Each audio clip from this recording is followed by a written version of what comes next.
welcome to this meeting of the Open and Scrutiny Committee. I'm Councillor Mary Wheel, Chair of the committee. This event is being live streamed on YouTube, and members of the public and media are very welcome to listen remotely. I'd like to welcome everyone in here in Committee Room 1 at Kensington Town Hall and everyone watching on YouTube. Before we proceed with the meeting, I ask all members of the committee to make sure your mobiles are on silent or switched off. And we will start with 72 seconds of silence to remind those who lost their mind. Thank you.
Thank you very much.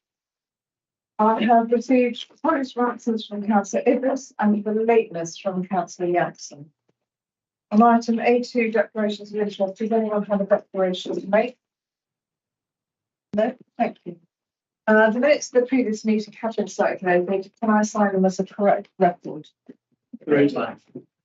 Much.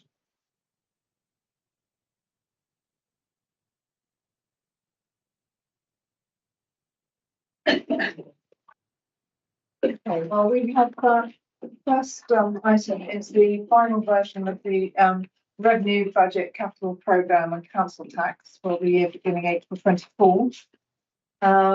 Effective scrutiny of the budget is a very important part of what we do on this committee, ensuring that the budget is robust and sustainable.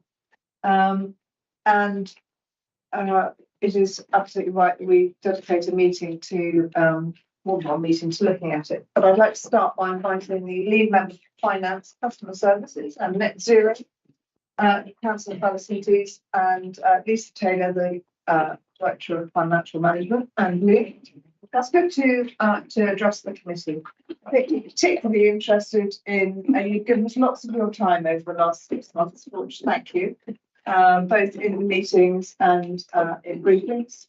Lots of briefings. It'd be very helpful if you particularly dwelt on the changes between this version and the last version we saw, and any other comments you'd like to make at this stage. Okay. Well, first of all, thank you for the opportunity to talk about the budget again today. I never tire of doing so, despite the many opportunities we've had to talk about it over the past few months. As you say, we have covered lots of this, and I think the budget's in a pretty good shape for 24-25. We've made significant savings, but we've sought to protect frontline services and also to realise our ambition to become the best council for a greener, safer and fairer borough, which is the mission that we all signed up to in the council plan. In terms of changes, there aren't a huge number. The biggest possible change in terms of financing of the budget that we've had recently is the local government finance announcement last week. Which I think have flagged in this report, or if not, we certainly will by the time it goes to the leadership team. There was £500 million announced for local government finance last week. If it's to be divided in the way that we anticipate based on the past, we would expect to see between £1.5 and £2 million, probably somewhere in the region of £1.8 million, which would obviously be a good thing. We anticipate that were that to be the case, it might be conditioned that we have to spend it on social care. But we have talked before that social care is one of the major pressures facing the council, so that would nevertheless be welcome. and is a good example of the Conservative government listening to local authorities and seeking to finance them properly. In terms of policy changes, a couple of the things that I have asked officers to include and hope to talk more about at the full council meeting, the leadership team, are around opportunities for young people. So there's a paragraph about potential for some kind of bursary or scholarship award for people from less affluent and disadvantaged backgrounds. And there's also, has it made it in? There's a paragraph about schools funding, which is descriptive at the moment, but which I think will probably have a capital pipeline commitment attached to it when it comes to the leadership team next week. That's the continuation of our programme to retrofit council schools. I think at a previous OSC meeting, you ministered a recommendation that we should bring forward funding for phase what would become 3 of that. I'm happy to say that I think we will be able to take on board that recommendation. It will be a good example of where you helped influence our decision making. That would probably be somewhere in the region of £3.5 million towards hybrid systems on the 6 remaining council schools in our portfolio.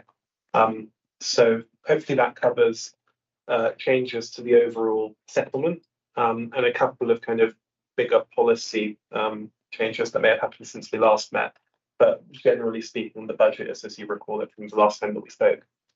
Can I just add, Yeah. we've got 2 more changes that are really hot off the press. They're not in this report yet, they'll be in the report for leadership, which is dispatched I think tomorrow. So there's another capital pipeline around learning disabilities, investment in learning disabilities. And then if you remember at the working group a couple of weeks ago, we had quite a long discussion about the investment and the growth bid for North Kensington Archive. And actually, when we had another conversation with the service, the same amount of money in growth will be allocated, but the spend profile has changed. So there's only 15,000 in 24-25, and the balance, the 140,000, is now in 25-26. Overall, it's the same amount of money. It's just the allocation of the timing has changed slightly. So if anyone's spotted that in the growth appendix, that's why.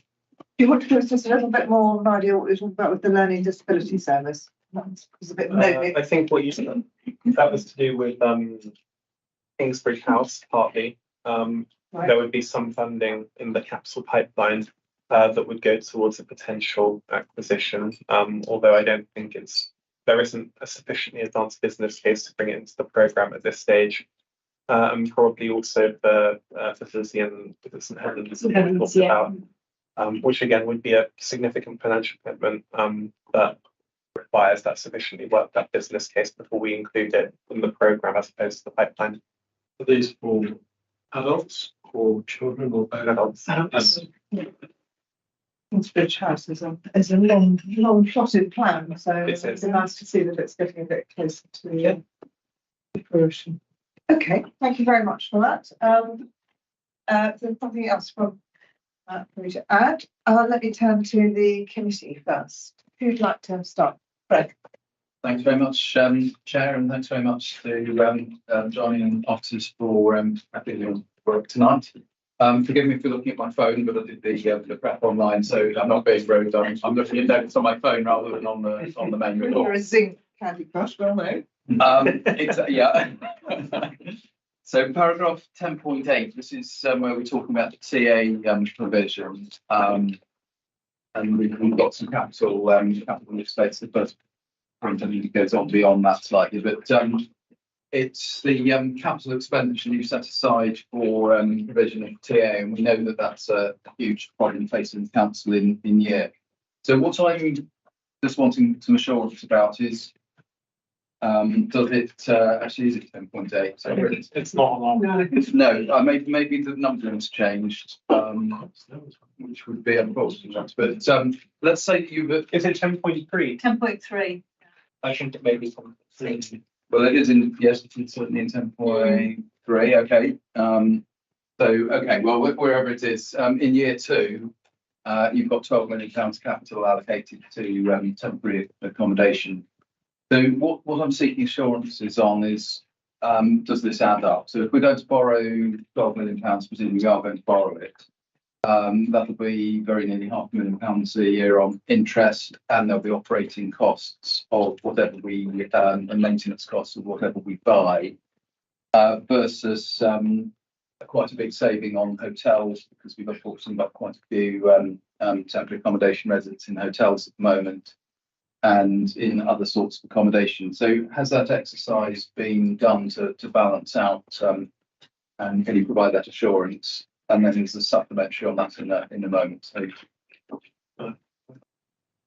Yeah, thank you. So I think it's 10.3 is where we talk about commercial hotels and temporary accommodation in tonight's report.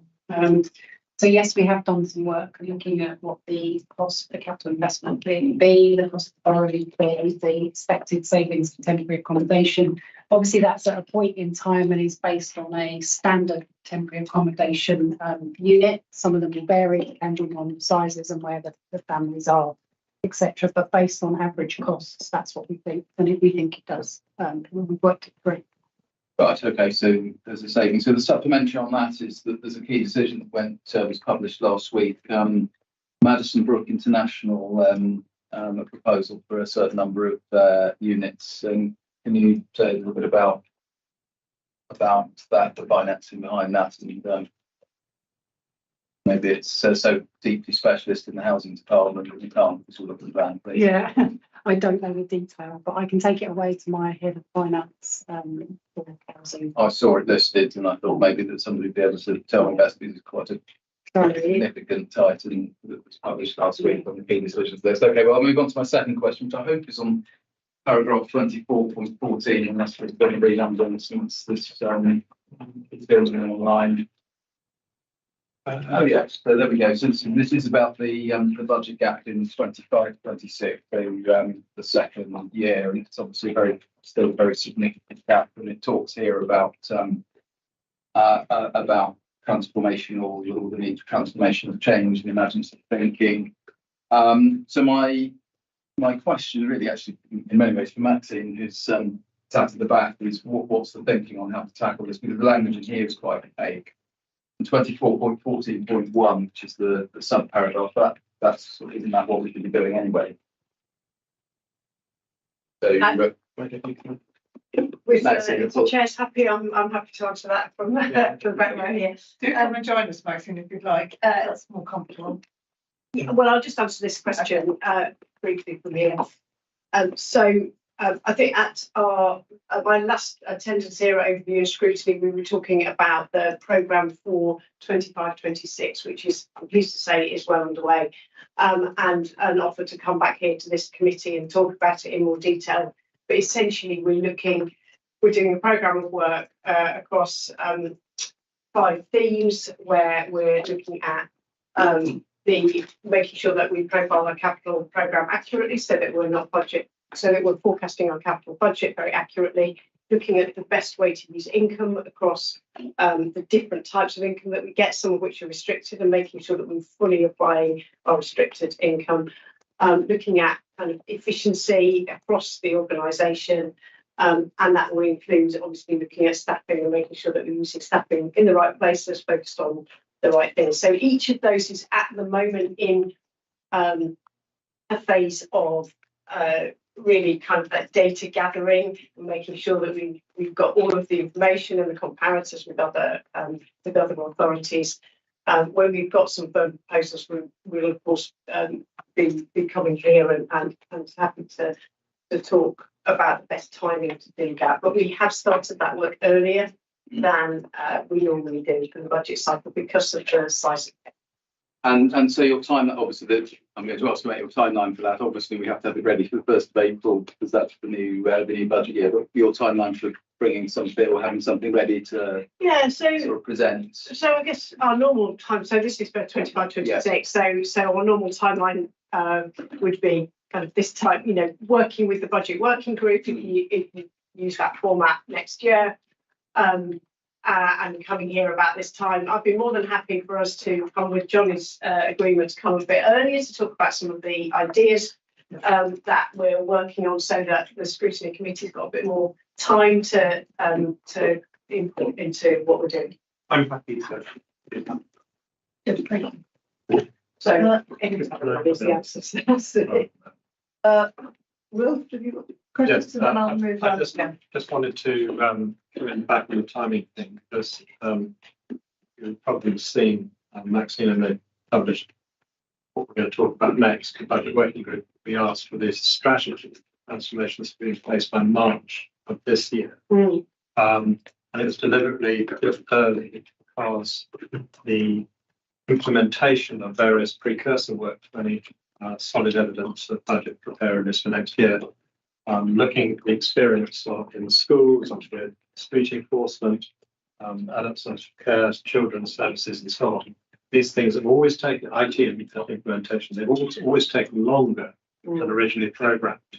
And therefore, to have any firm data by September to start looking seriously at budget 25/6, would need at least the concept and strategy agreed between the leadership team and your team of officers. Yeah. And it's really that's what we meant by strategy.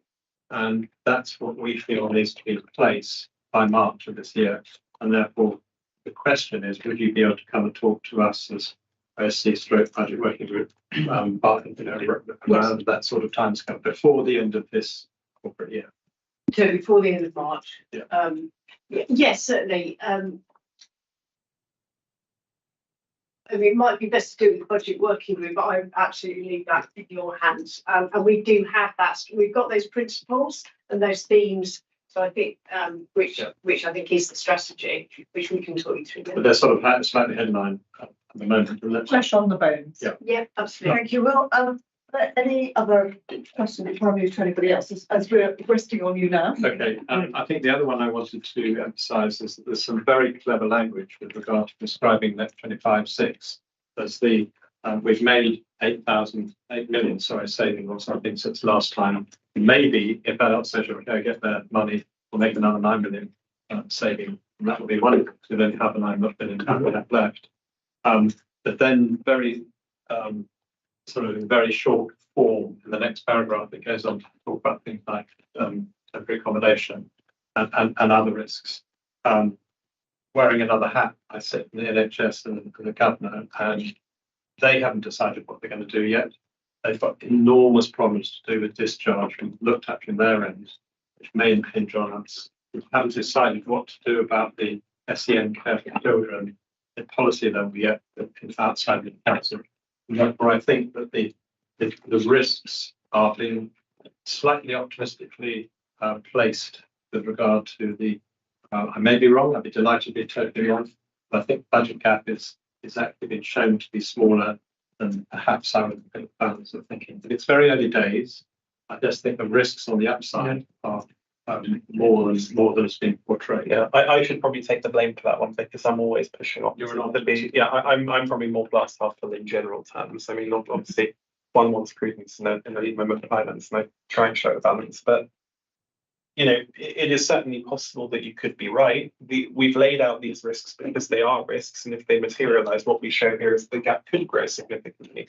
I think what we've tried to show in the two tables is that the social care grant is probably the biggest single variable at which we are uncertain. That reflects the £9 million of movement. The rest of the gap we're pretty confident is there.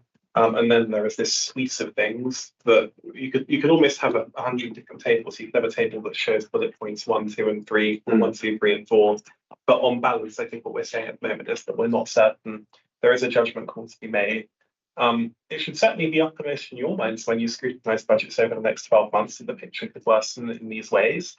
Because it may be that we have to come back with you and say either we have to raise taxes, we have to levy things on empty or second homes, or we have to make additional savings in the context of what you're pressing Maxine about. So it's right to flag. There is a judgment call to be made. We try to make the best possible judgment about what we think the picture looks like, but it wouldn't be unreasonable for you to take a slightly different view and to judge the risks a bit differently. Thank you. Anything else, or can I move to? No, it's fine. Lovely. Darling, do you have any questions? No. Lucy? Not on this bit, but something. I had a couple of questions on children's and family services, particularly in the absence of councillor Idris, would it be good to get into this? So if you're looking at paragraphs 8.7 and 8.8, or in the appendix on page 125, so there's three items that's open to get a bit more information on, and I'll pass them together. So we've got £500,000, £500,000 of growth on increasing number of care leavers and the increasing cost placements due to the shortage of appropriate placements in the market. So I don't fully understand what that means. So I don't know if you could provide some more information on that. And then on the savings side, there's 40,000 saving on the youth offending team savings. So I just wonder if there's an acknowledgement with that it will impact the service of the youth offending team, or do we believe that restructure is just cutting off that and it won't impact the service? And then the final one, and I know it's a very small item, there's a £15,000 saving and reduction in minicab journeys, which would be about, if an average minicab journey is £15, so it's a reduction of 1,000 minicab journeys a year. So do you know anything about that? It just seems like an awful lot of journeys. Where's that going to come from? I think that's something we've picked up in the budget working. Okay. But no, it's and it's a good for that reason, because it's a good question and go ahead and pose it. Yeah, okay, so the 500k growth is we are seeing more complex cases, so children needing placements that are more expensive, and we are seeing the market charge more for those places as well. So that's a forecast. What sort of placements? So this is for looked after children. So care leavers. Yeah, not only care leavers, but actually in younger children as well who really care. So it's a mixture. It's an estimate based on what you've seen before, and that's company service. That's their prediction. Okay. I think the numbers will increase by. Okay. And that is actually quite small compared to some London boroughs where there's much greater demand because of numbers and because obviously. If I can just interject, it's a point we picked up earlier about these growth rates and the fact that maybe next year we'd like to see a little bit more detail on them. So, for example, how many cases, how much extra per case, and what the sort of risk rate is, what the sort of degree of risk around that is, just so that it's a little bit more. At the moment, I'm absolutely sure it isn't a figure, that sort of seems a convenient figure. And I'm sure there is a rationale behind it, but it'd be very helpful to see it in future. So it's an extremely good point. But. And you raised some other points. I interrupted. No. I think exactly that sort of detail would be interesting. But sorry, the other. Yeah. So the youth offending team saving, they've redesigned the project involving staff feedback and service user models, and there's a new model that's being developed and integrated across the team. So that's where that one's coming from. And then I believe the 15k is around. But so is that being, sorry, just going back to that one, is the sort of write up of that they believe that saving is being made without an impact on reducing youth offending, or is there an?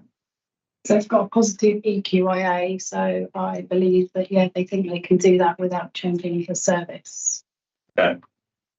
And I'm picking that up from the appendix, the savings appendix. Okay.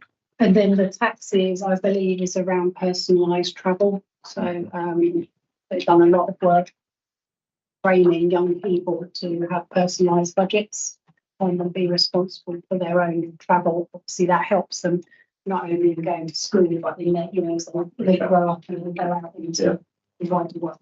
Okay, so that's the children who are saving on those journeys. And then within that, sorry, just to ask another question within that, I didn't see any particular detail about youth clubs other than there is an overall saving in the sort of staff saving in the department. Do you have any detail on that, on where the budgets for youth clubs are going to be? I'm not aware of any specific youth club savings from the service. nothing listed in their appendix, so there's Yeah. nothing they've declared. I didn't see anything specific. I just wondered if it was hidden within sort of staff savings and your budget savings.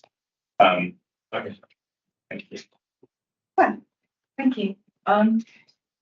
First of all, I wanted to ask, I see that the rent and service charge for the travel site are both to be increased by 7%. Into this one here.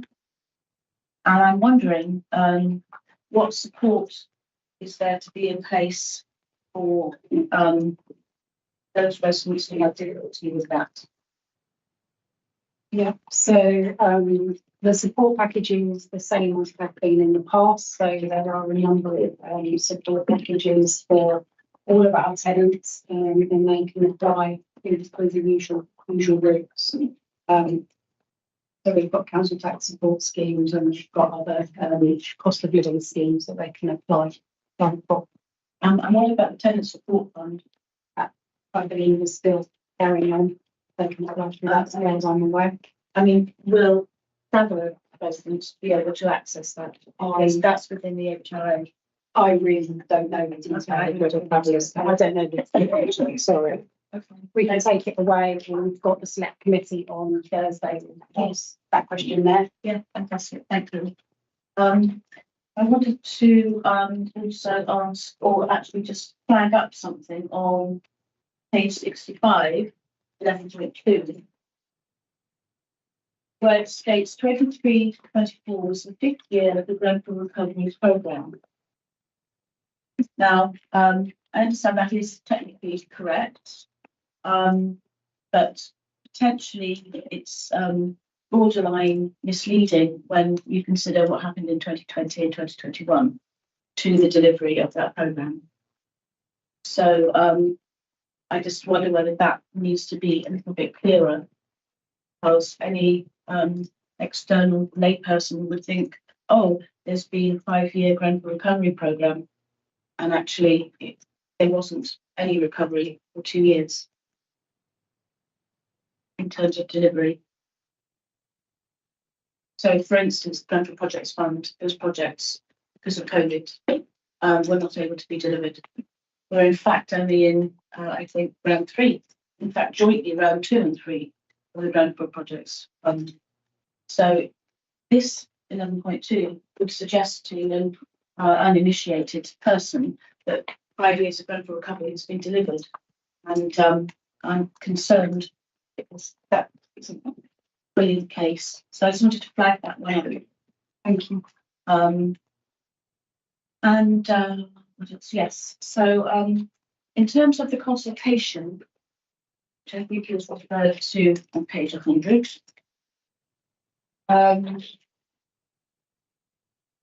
There were some responses to the consultation, I know, but as I've mentioned previously, in terms of clarity, A, to aid scrutiny in general, but B, to make the consultation accessible, I would like to suggest that in the following years there is some form of summary with the growth areas cut, for a better word, so that residents can, who are not perhaps trained in budget scrutiny, can have a clearer idea and be more able to respond. Because there's a lot of actual practical on the ground changes that will, to a greater or lesser degree, affect the residents. And I think it is only fair that they should have that clearly flagged up to them. So I hope perhaps next year, in terms of their consultation, there can be a bit more clarity with a specific summary with accessibility in mind. Sure. Yes, there's always summary already, isn't there? On There was some summary on the website, but we're always happy to improve. And we work with our communities team, so we've been engaged with a couple of different groups. We've been also to went to the new council this year. But if you've got any ideas that we can explore with the communities team, then we're more than happy to have that conversation before people get there. Section 6, Appendix 6, does give you the feedback from the budget consultation. You want to read that in more detail, so you've got that there. But we're happy to get any feedback from you. And if there's any groups that you think would like to hear from us, we are more than happy to go out and speak for those groups. Excellent. Yeah. The good news on consultation, though, there are more responses this year than in previous years, and also that on the cost of living payment that we talked about a couple of months ago, there was about 1,400 responses, which is a really high response rate with about 97% support from residents. So I think we can be really encouraged with the proposal we put to a couple of months ago, which is certainly featured in the budget, has a very high level of resident input. So how many responses were there to the budget consultations? There were 32. 32. Yeah. So not 1,400. No, I was referring to the cost of. Yeah, I just want to make clear that anyone at home that's watching, 1,400 is not indicative of the response to the budget consultation. But that's great about cost of living.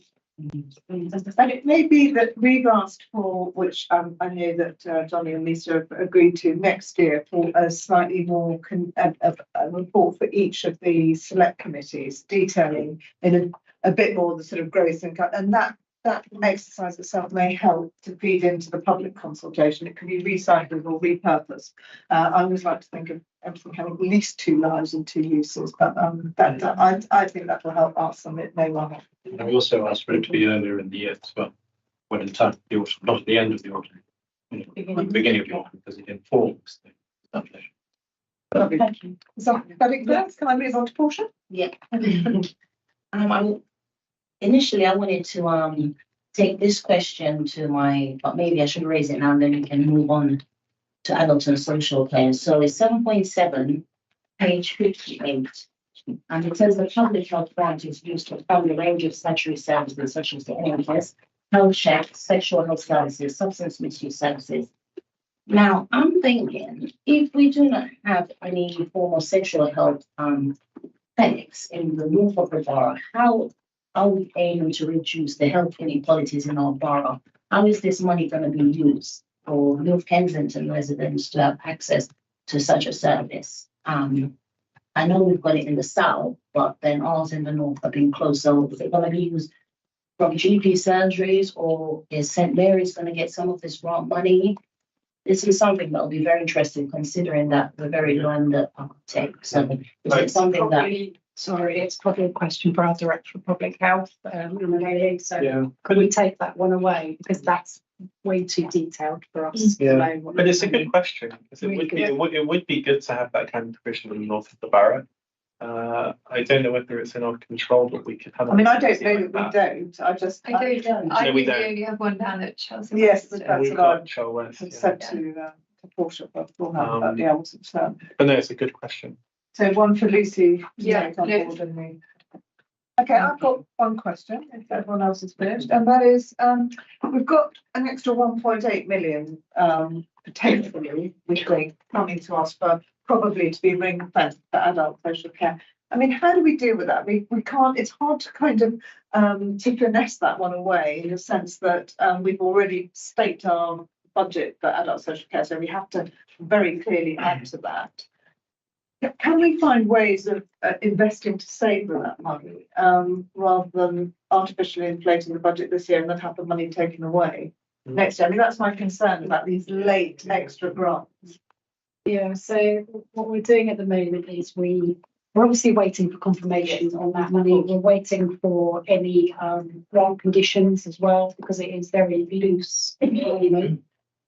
We will then hold the money in contingency to start with, so we won't change all the numbers in the budget report, because actually the service have worked up how they're going to spend within their budget at the moment. We'll need to see whether there's increased demand, increased pressures, and we'll also look at whether there are, as you say, invest to save kind of projects that they want to do. So to start with, we'll hold it as a contingency, so that we make sure we use the money properly, rather than it being just consumed within the budget. The thing we'll need to be careful, and we've seen this a little bit in the past with funding for adult social care, is we're now being asked questions to make sure that we have delivered it on adult social care, because that's what it's been given for.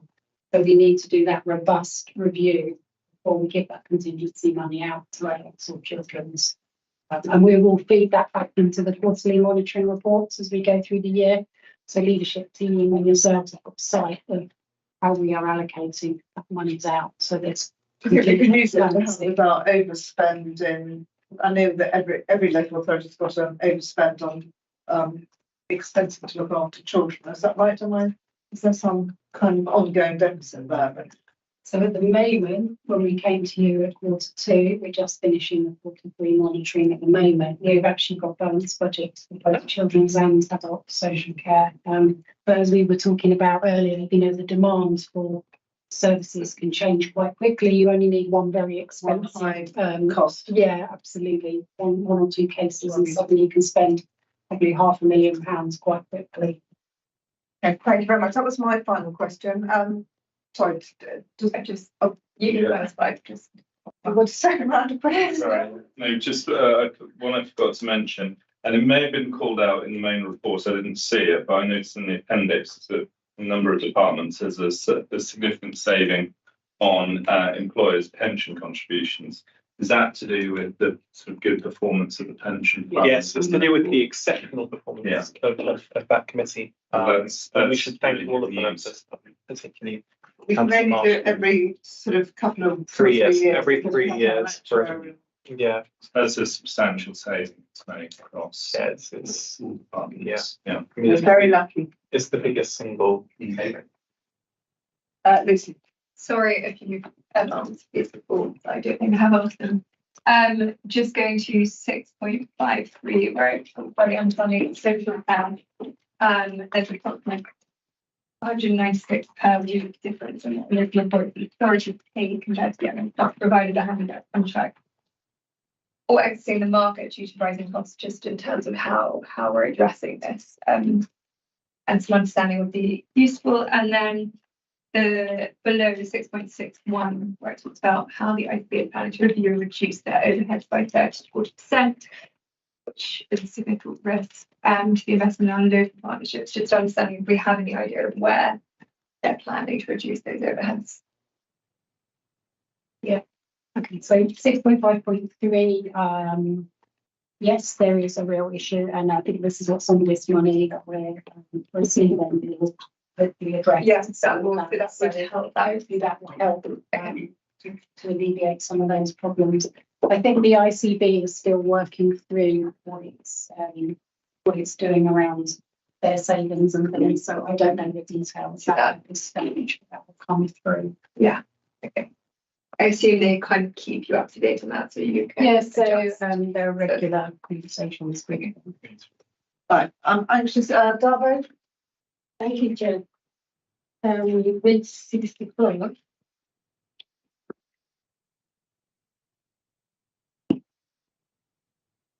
It is about the temporary implementation. The temporary implementation shows that it's risky, and the main problem and the proposal uses hostels or hotels. Is there any alternative, issue to reduce this risk?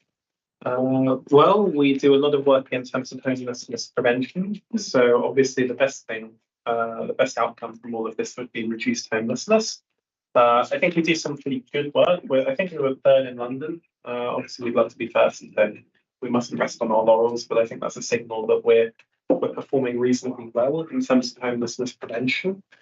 In terms of alternatives to hotels, I suppose that the alternatives would be to build or acquire a larger number of units. That obviously comes with a cost, but clearly providing safe, affordable, secure housing is a higher consideration than cost. In the round, but every individual case needs to be assessed. It needs to be understood within the context of what we can afford within a financial year. And we have an ambitious house building program to eventually get to 600 homes. I'd love it to be even quicker, and I'd love us to build even more. And likewise, in terms of acquisition, we have a TA acquisition program in the council budget.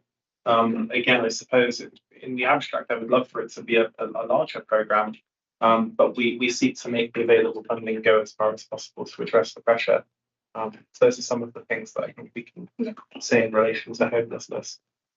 Thank you. Okay, can I open it up to Any other councillors in attendance? Linda, I think you are the other councillor in attendance. Have you got any questions that you'd like to? No, I think they've been covered, thank you. Thank you. And I don't think we have any members of the public present. So thank you very much for your responses on that. And we're going to turn to the next page of paper, which is the report on the budget working group. And I'd like to invite Will, Councillor Costello, to introduce this report. You have a paper. Oh, sorry. Oh. I don't think we made any recommendations from the last committee session. Sorry. Just carry on. Okay, thank you. You have the paper before you. So essentially, I'm going to ask the questions, but before I do, I could just sort of repeat what's in the introduction. This, and I'd like to thank members. I'd like to thank officers too, Jack and Lisa Taylor, and all other officers in the directorates. There's a lot of information here for those of you interested in detail through the links of particularly on the first page. And I draw your attention to the recommendation number 1, complete transformation strategy by March 24, which we've already referred to. It's probably one that covers every aspect. Therefore, and also I point your attention to section 3, which in a very quick synopsis just covers those elements of the recommendations from this time last year, which have been completed, and those that are still awaiting implementation and completion. And with that, I'll ask questions. Right. Portia, have you got any questions on this, on our budget working group? Yeah, I wanted to ask about the adult and social care services. You mentioned that the biggest area of spend. So could you just explain what areas of this was it affected last year? Sorry, which point do you? Appendix 1. Sorry? Appendix 1. And Are you looking at? well, the appendix 1 was effectively the minutes of a meeting which was held at adult social care by way of background. The report itself is in essence the introduction. It's pages up to 250. So I think that if you wanted to go into detail on the adult social care, that you'd need to go to Lucy and the adult social care committee.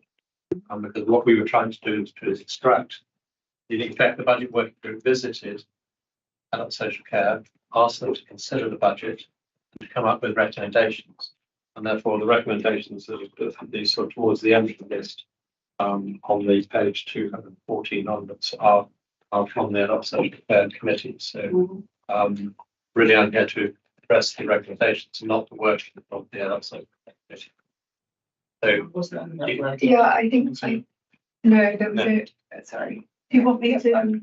Yes. Sorry, you clarify procedurally. So the select committees looked at the savings proposal, which were for growth in some areas and reductions in others. So the Adult Social Care Committee looked at that in the autumn. So these are the draft minutes from that meeting of what the committee discussed with the recommendations of the committee, and that happened at all of the select committees. That's what's contained here. It's just with that scrutiny. Yeah, I know that. I'm saying, how was it? But I had to take it off the juicy because I wasn't in that working group. I think you weren't in the. Well, there was only one member in the working group. It was Okay. but you were. I think you were unwell for the meeting that we looked at the budget in December. Yeah, I think you were going to go to the meeting and you couldn't. But the idea was agreed at this committee last May that all of that scrutiny would happen in public select committees. So that's why it happened there. So the recommendations for today are those 15, 16, 17, and 18, the ones that pertain specifically to adult social care. And the minutes are that, if you like, in the working of the adult social care committee. So if you have a major issue, a question you want to ask in relation to the report that follows after that, I'm sure Lucy would facilitate that issue to raise either as a briefing for you or in the open public meeting, depending on what. Yeah. Thank you. I am wondering whether we would benefit from having a little bit more clarity about the transformation strategy. And whether we could have some form of input or briefing or report on what that actually looks like.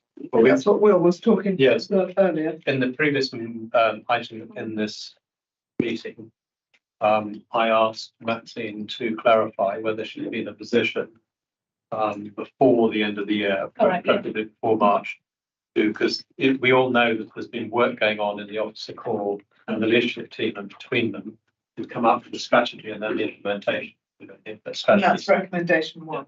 and we It's to get it. It hasn't been that timetable, yes, I see. Okay, great. That's no.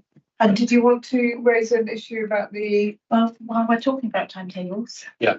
I wanted to raise, I guess, the question around the housing revenue account budget, which has come very, very late.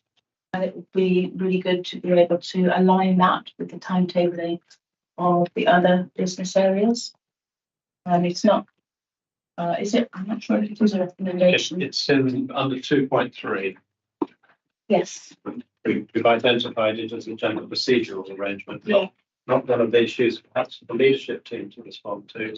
It is more reflection of the budgetary officers making Yeah. the budget.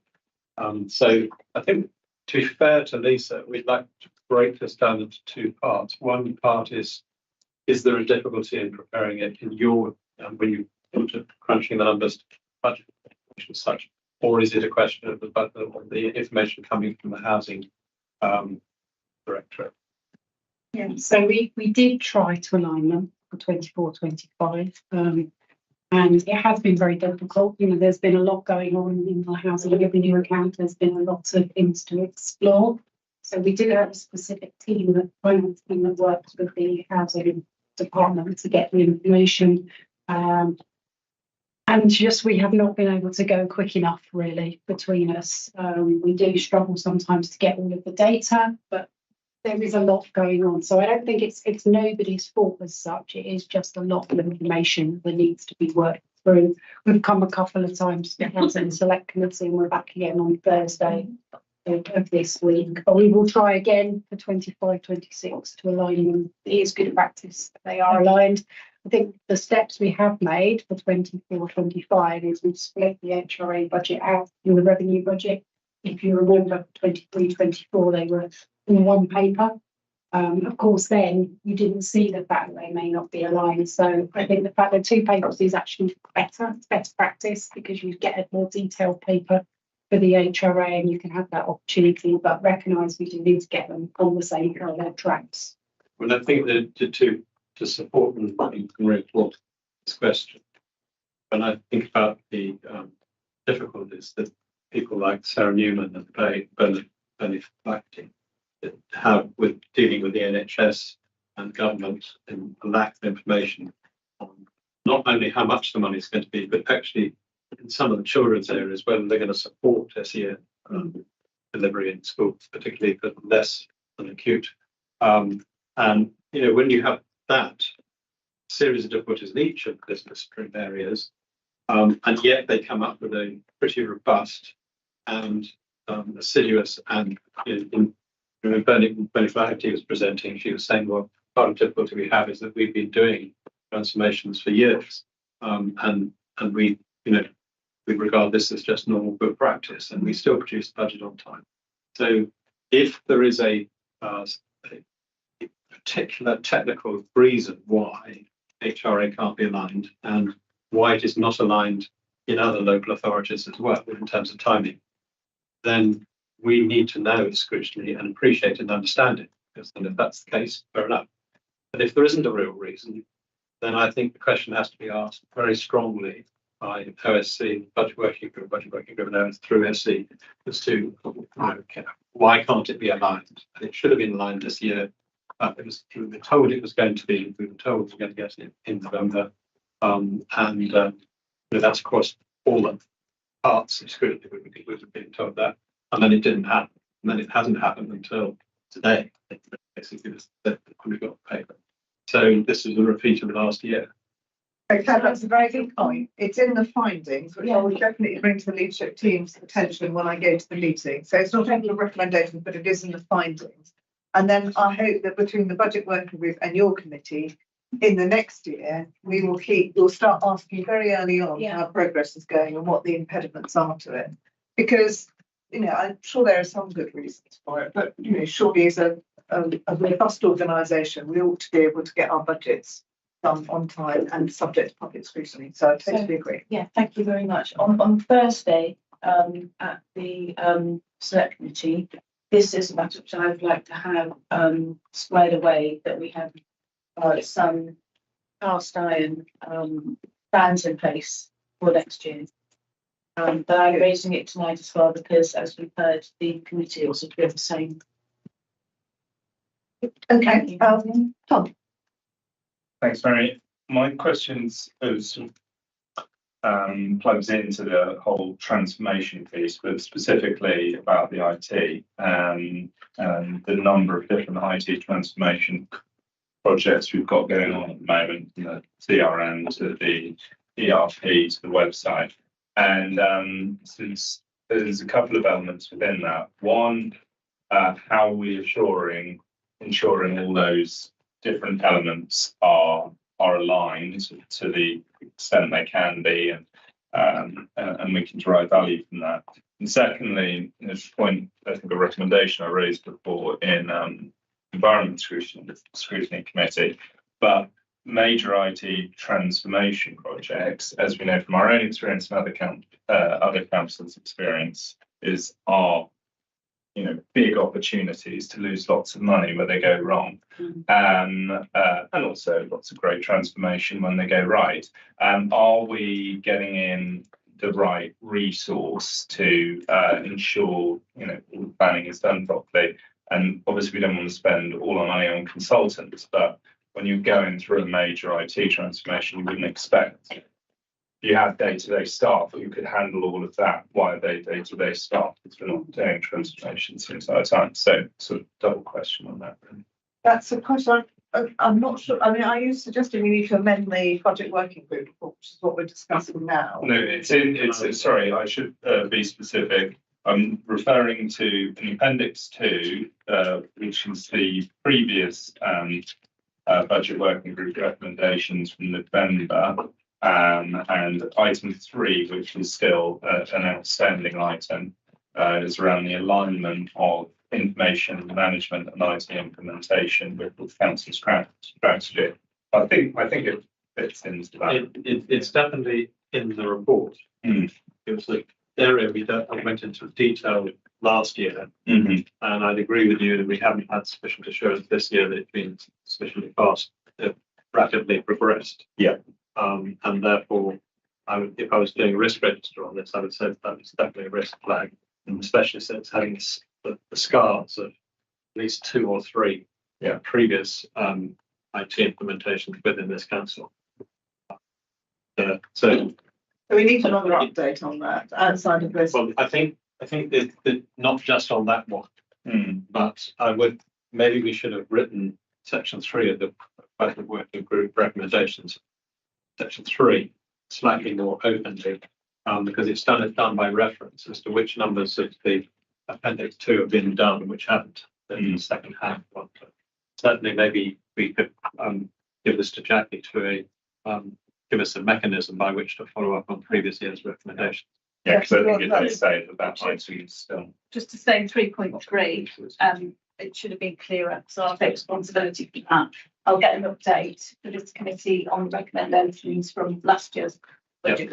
Not just on the IT one, but No, on not all of the ones that are not recommendations. implemented. Yeah. Okay, Good point. thank you. Anything else, Tom? Or shall I move on? No. Lucy, anything else? Greg? My points were covered in the discussion after Claire's question. Barbara? Sydney? Okay. And I think we've covered most of that, everything, either in the findings or the So recommendations. if I could proceed, Mary and I will take this to leadership team, and then I'll also take council as well thereafterwards. And hopefully, we'll get the same response, Donny, as we did last year, is that you accept. I anticipate so. I mean, I've been through the recommendations. I commend the work that the budget working group has done. I welcome your scrutiny and I welcome your contributions tonight. I think particularly the emphasis on transformation is really important. If we're going to meet the large budget gap that we have in the 25-26, we need to work very closely with officers to ensure that we are modernising our processes and looking really hard at how we can generate more income, whether that's through rates, fees and charges, the capital programme as well, in terms of different buckets. And I hope that we can work at the pace that's been outlined and even quicker. I hope also that from the leadership team and the executives point of view, this is supportive of a lot of good work that is going on. And it's not totally intending to be critical, it's just that we see the risk of a good project management and good path analysis. We'll get there. No, it's taken in the spirit that it's intended. I've already set out one example tonight of where some of your scrutiny has contributed to something that we're bringing forward in the budget. I hope there are lots more examples over the next 12 months, and I think that the work you've done is really important. Thank you. It's not me. So, No, I say you in the not in the royal you, but in the boo, but not politely. I'm sure not politely. So just to summarise, I think we're leaving this paper unamended except for the amendment that Jackie's going to make to clarify that last 3.3 paragraph on the previous year's report and how we need to follow up on them. And then I would like us to formally agree to refer this to the leadership team as a set of recommendations and findings. Can we all agree that? Yeah. And ask for a formal response to them as to whether they're accepted. Thank you very much, everyone. So we can move to the next.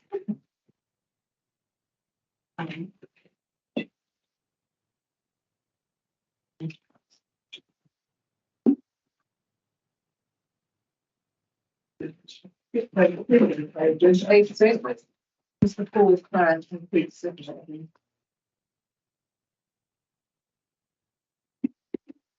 Let's just sort of emphasise that this comes under this feels very routine, this paper, and we do it every time. And we've still not got the format right. And it probably comes under the heading of boring but very important, because the elements in here are the things where we have an opportunity to pick up key decisions at an early stage and examine them. And if we miss the chance looking through these key decisions, then we risk the chance to do what we're here to do, which is scrutinise stuff properly. So I'm sorry I just felt I ought to emphasise that this time.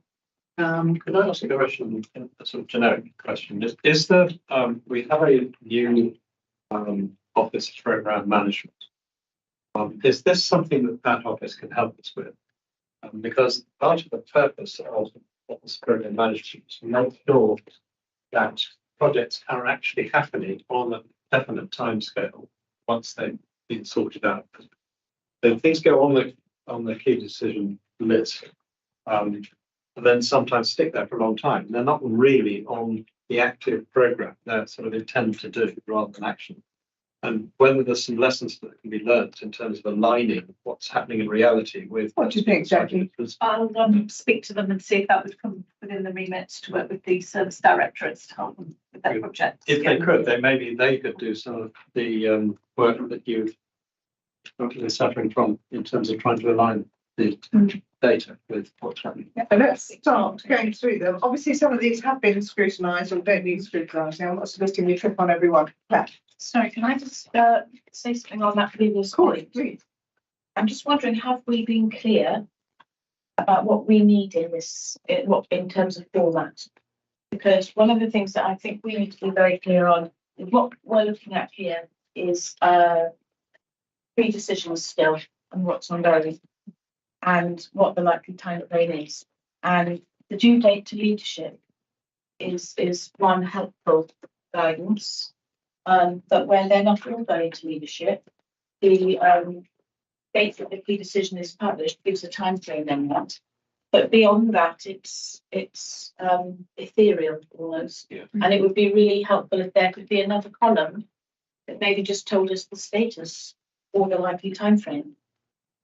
Yeah, because it's basically an automatic 28 days from publication that we put in, and it's not very realistic as things get delayed. So I've met with colleagues in governments today, this is raised at the last meeting, and they've confirmed that they are in the process of writing to the directorates where there is backwards date in the past. So page 5, the first one, it says not before 19th July 2020. So I think that's what you're talking about.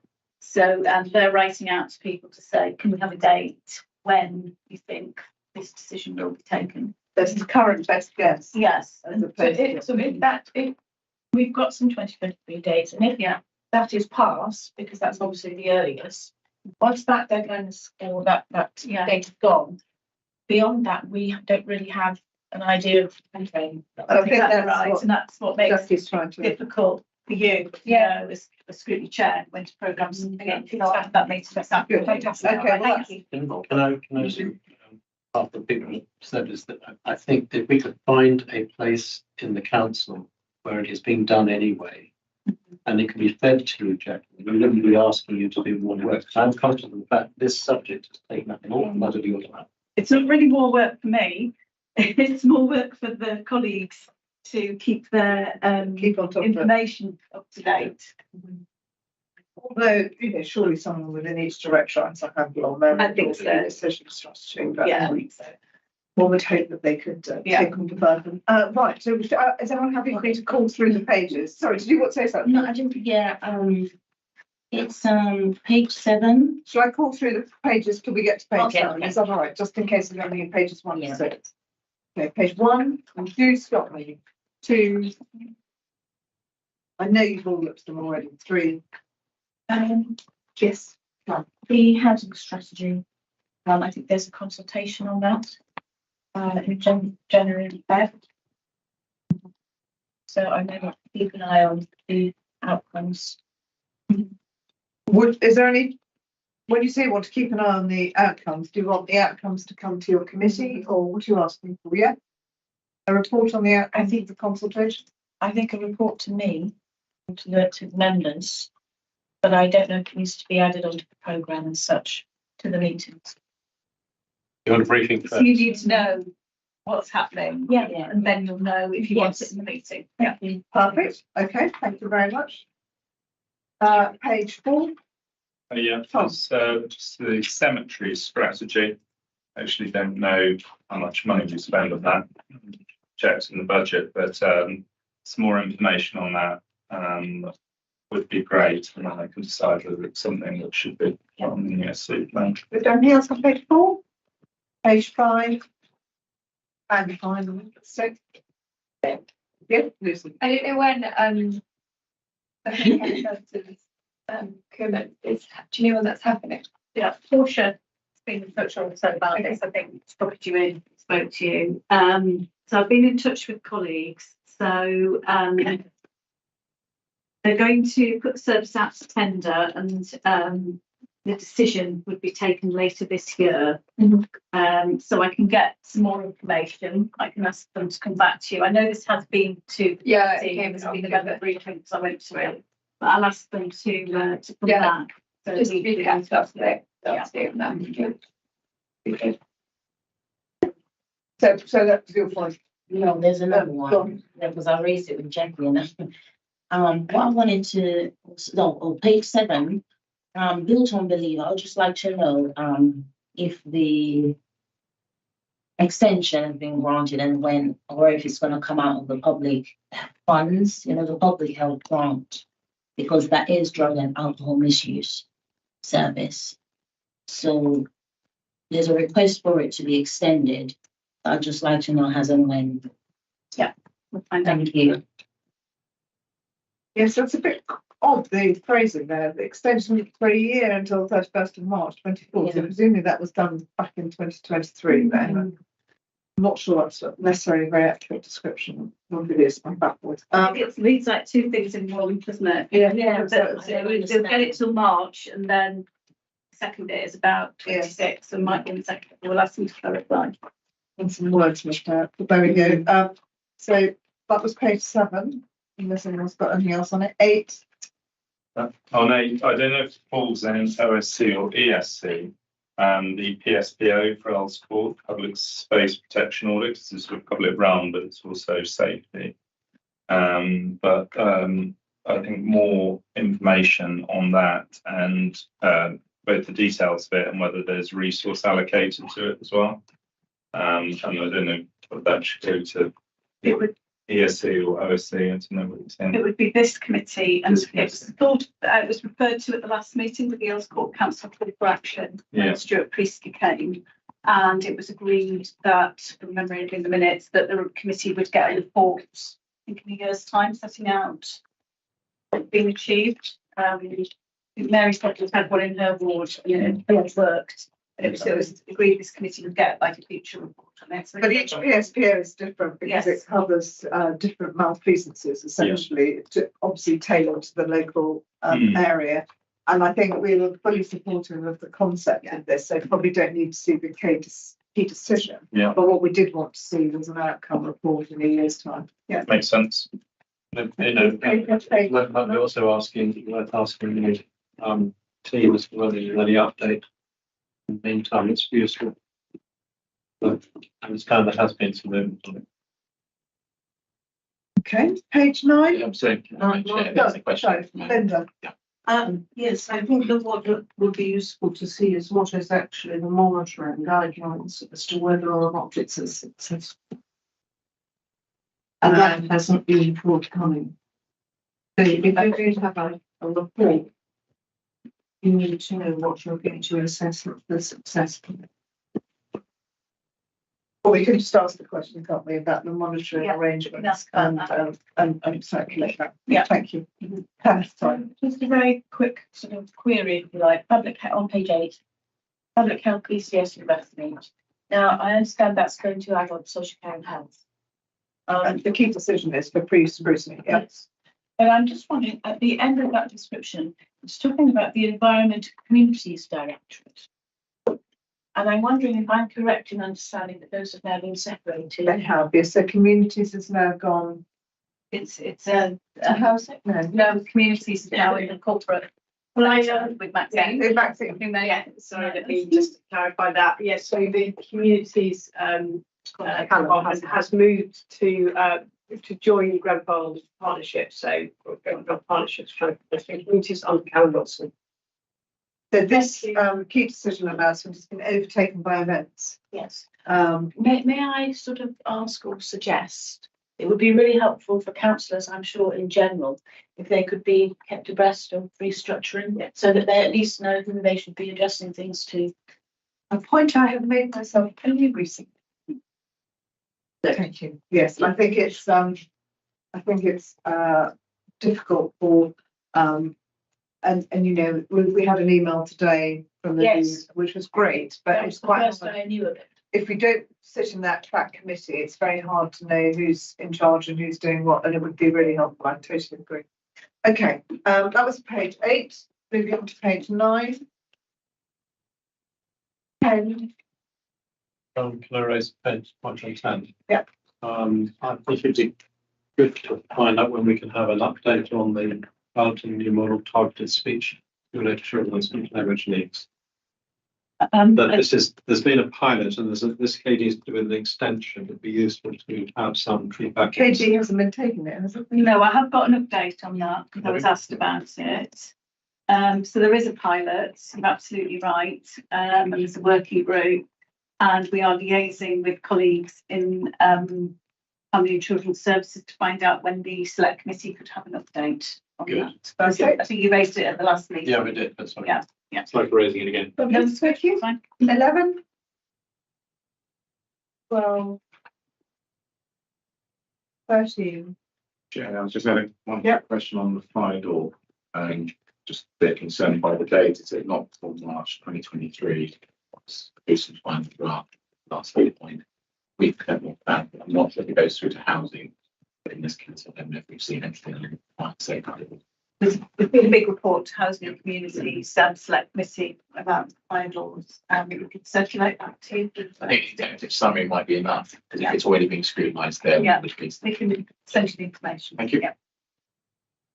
Right, so that's page 13, 14, 15, 16, 17, 18, 19, 20. So before we leave, 20 is the last housing one. The question I asked earlier, the finance couldn't answer, and probably not surprisingly, my Saturday morning reading over breakfast, the key decision list that gets out by email.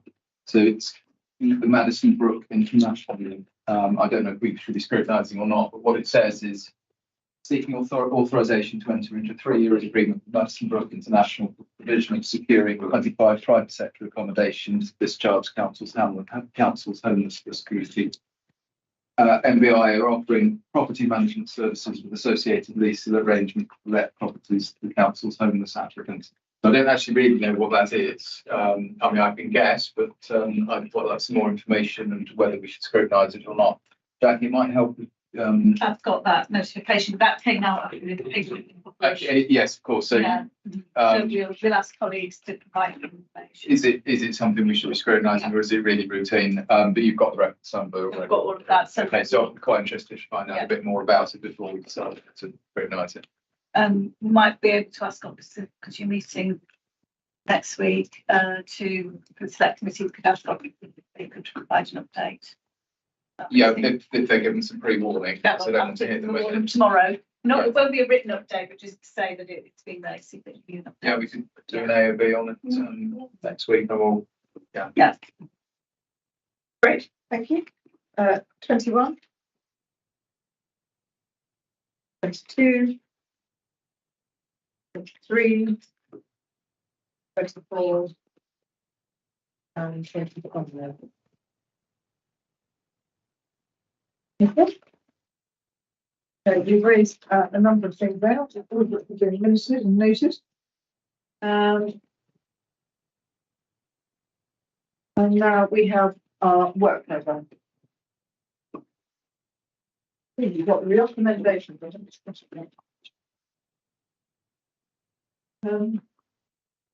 are we happy with the work programme as detailed in appendix 1?